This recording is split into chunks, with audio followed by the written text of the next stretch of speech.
বাজারে এখন বেশ ফুলকপির আমদানি হচ্ছে।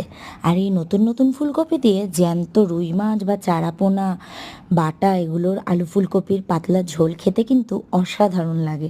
আমি তেমনই আজকে আলু ফুলকপি দিয়ে রুই মাছের পাতলা ঝোল করছি।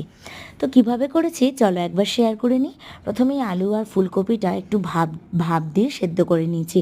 তারপরে ভাপ হয়ে যাওয়ার পর কড়াইতে তেল দিয়ে হলুদ নুন দিয়ে হালকা করে আলু ফুলকপিটা ভেজে নিয়েছি। খুব বেশি করে ভাজার একদমই প্রয়োজন নেই, যেহেতু অলরেডি সেদ্ধ করা রয়েছে।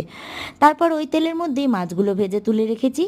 তারপর ওর মধ্যে আরেকটু তেল অ্যাড করে দিয়ে একটা মিডিয়াম সাইজের পেঁয়াজ গ্রেট করে দিয়েছি একটা বড় সাইজের টমেটো গ্রেট করে, কালারের জন্য একটু কাশ্মীরি লঙ্কা, অবশ্যই নুন হলুদ, আর যেমন ঝাল খাবে সেই পরিমাণে লঙ্কা আমি বেশ 4-5টা লঙ্কা চিড়ে দিয়েছি। সব মশলা ভালো করে কষানো হয়ে গেলে ভেজে রাখা আলু ফুলকপি দিয়ে নাড়াচাড়া করে নিয়ে পরিমাণ মতো ঝোলের জল দিয়ে দাও। ঝোল ফুটে এলে মাছ দিয়ে ধনেপাতা দিয়ে